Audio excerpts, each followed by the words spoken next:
So let's talk Batman versus Superman.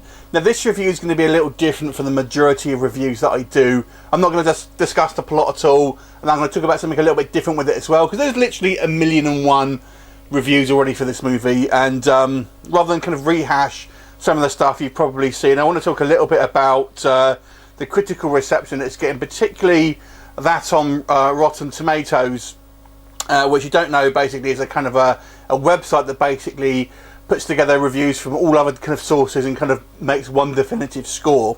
And it's currently sat at 30%, which is, I don't need to tell you, is pretty low. But what does that actually mean? Well, here's the thing. I think some people will take that as the critical score of the movie. But let's kind of put it into some perspective. That means that Batman vs Superman is a worse film than Daredevil, of course, another Ben Affleck superhero movie, The Counselor, The Room, which is regarded as the worst film of all time, Spider-Man 3, The Amazing Spider-Man 2, which is the most recent Spider-Man movie.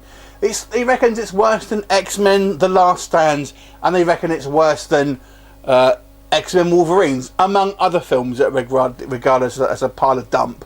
Now, does that mean that Batman vs Superman is actually worse than all of those films I've mentioned and more? Well, I think if you're kind of looking at the Rotten Tomatoes score, you'll be fooled to thinking that it is. And don't get me wrong, it is. I don't think it's a great movie, and I'll come on to that.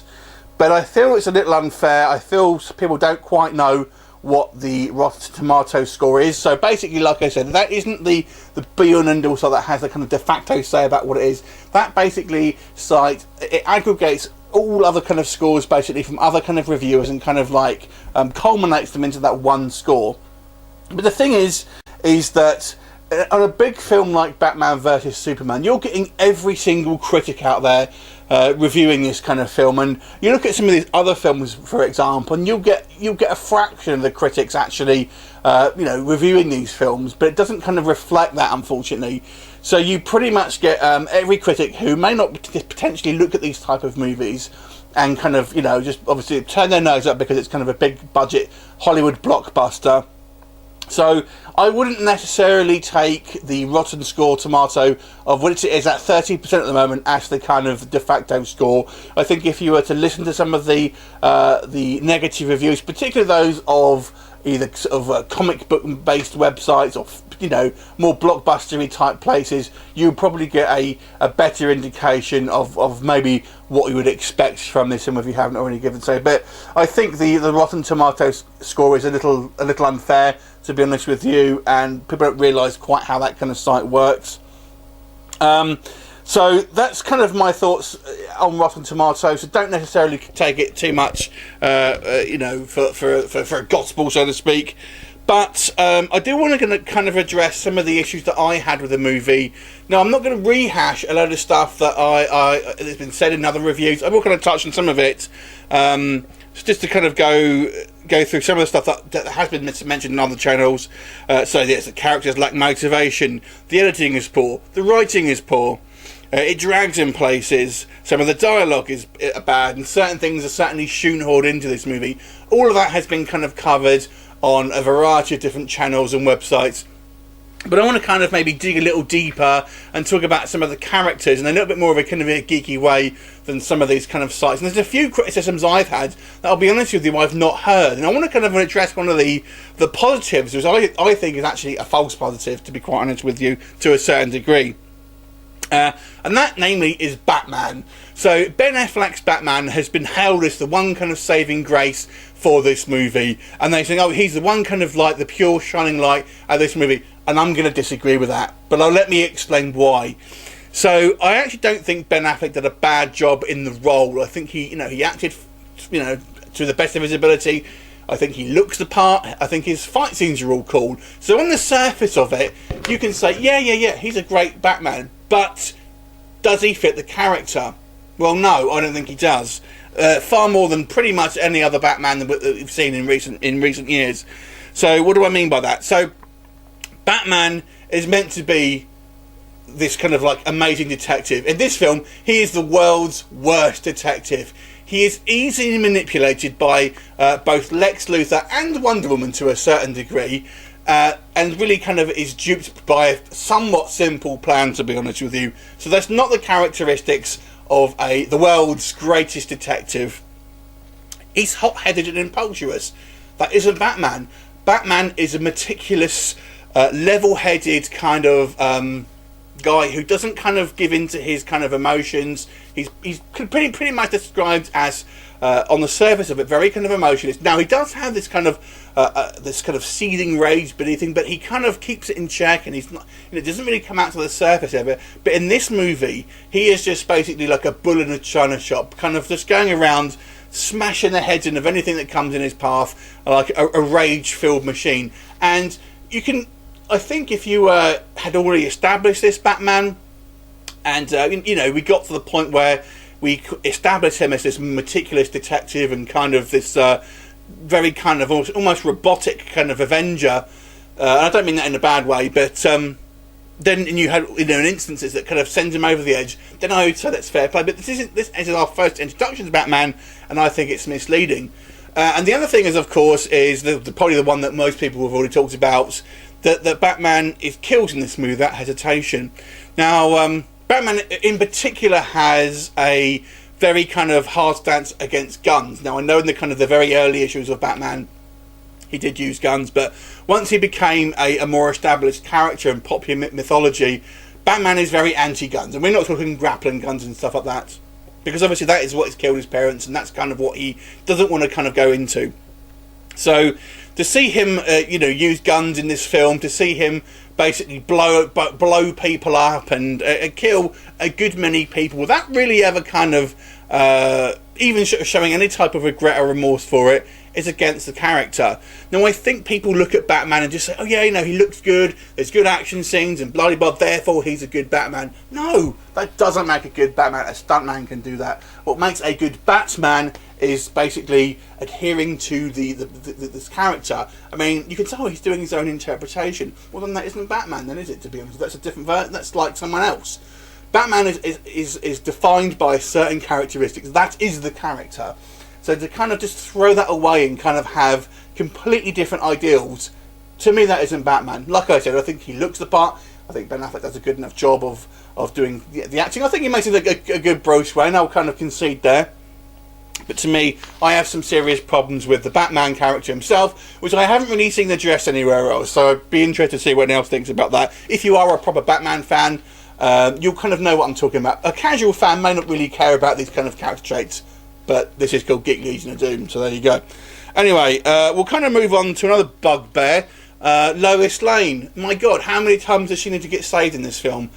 Literally, there's 3 or 4 times. She's purely a damsel in distress. Now, we all know that that's kind of what she basically is. But in modern times, basically, the Lois Lane character is meant to be a bit more her own thing. Basically, she's meant to be a very strong character in this film. And I'm not. This is a mild spoiler. She is literally saved by Superman specifically 3 or 4 times in the movie. And she doesn't have a huge amount of screen time, to be honest. I did quite like her chemistry with Superman and Clark Kent. I did think that was quite good, but she was just pretty much a damsel in distress. Wonder Woman. I have to say, I was quite pleased with Wonder Woman. I actually quite liked her character. She doesn't have a huge amount of screen time, but I thought when she was on screen, the way they kind of shot her and her action scenes, she was quite good. But I will have the caveat that it's clearly obvious that they didn't want her to talk very much. And it's almost a little weird, the way she just kind of like minces around and kind of barely speaks. It's noticeable that she doesn't have a lot of dialogue, and that kind of makes me a little worried for the character, to be honest with you. Now, against popular opinion here, I actually quite like Superman in this film. I thought he was a natural portrayal of the Man of Steel. So this is where I'm going to go again. Everyone kind of, is jumping on how great Batman is. I actually thought Superman did quite a good job here. Henry Cavill, I thought, he's a little sullen, but given the circumstances, I can't really take it away from him, to be honest with you. I actually thought he was quite good. I quite liked him in here. He's had a lot of criticism in this film about being kind of wooden and not interesting, but I think to the path that this character went on, I thought it was okay. I kind of quite liked him in that. Let's talk about Lex Luthor. Lex Luthor made an absolutely fantastic villain if the villain was the Riddler. As Lex Luthor, I don't understand why this choice was made. This is probably going to be one of the more controversial choices. I actually thought like his character and choices did make for a somewhat compelling character, but that wasn't Lex Luthor. Lex Luthor is a very kind of confident and physically able man who is somewhat jealous of Superman hogging the limelight, so to speak, and kind of Eisenberg's kind of twitchy. I mean, it was clearly sort of having Joker vibes here, I think, but he would made of quite a good Riddler. I would have thought. And I have seen that, so and I do agree with that sentiment. And the final character I want to say is Doomsday, and yeah, he was kind of a bloated CGI looking Ninja Turtle, but I will say he's not actually too far away from his comic counterpart. To be honest with Doomsday is less of a character, more of a plot device. When he was first introduced, he didn't really have a character as such. He was just a pretty much an unstoppable force, and I did get the feeling that is pretty much what they got here. So I actually did like some elements of this. So I did think the action was very good, but I do agree this film is severely problematic. And the thing that baffles me is that this film was put back by a year. So I don't understand how they could have not kind of sorted some of these things out, because they had an unusual amount of time to kind of sort this thing out. And I think it's clear to say that this film was kind of chopping and changing, and I'll kind of lay out some evidence here. One of the first things that was shot for Batman vs Superman was an American football game. And they basically kitted the whole of this real sort of football game out after the match had finished with Gotham and Metropolis football shirts, and that they filmed scenes there and stuff like that. And that's just nothing to do with the film at all. So I just think, and I know there's director's cut coming out, but it just seems to me that they've shot all this stuff and then hodgepodge it together. And my God, the shoehorned in cameos were painful, I have to be honest with you. Though I've got a lot to say about this film, I could carry on for a while, but it's been done to death. But I just want to add a few points what I felt maybe haven't had a lot of attention yet. I do think this is a flawed film. It does have some good elements. I don't think it's as bad as 30% like the Rotten Tomatoes would have you believe. I would give this film a 6 out of 10, so I would get 60% from Rotten Tomatoes.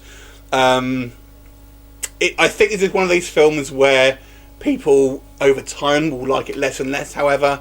So I can imagine this is going to be like the Avengers Age of Ultron, where people kind of quite liked it first of all, and then after kind of 6 months they really started to jump on it, and I think that's what happened with this film. So for me anyway, it's a 6 out of 10. And one last thing actually I will say is I actually went and saw this with someone who is not a comic book fan at all, really no interest in comic book fans, and I was interested to get their opinion. They didn't want to go on camera, but they thought it was a confused mess. They didn't really understand what was going on. They couldn't understand the motivations of people and why people were doing certain things, and they didn't really like it at all. So that's the perspective of someone who has no real interest in comic book movies and more of just a sort of a casual movie fan, I suppose. But I am a kind of a comic book fan, and I do have some issues with it, like I've discussed. Anyway, that is my review for Batman vs Superman, and how I think it can, have Rotten Tomatoes. I think maybe it's a little unfair with it. Anyway, let's have your thoughts. What do you think of it? Leave me a comment, and I'll look forward to seeing you next time. Bye for now.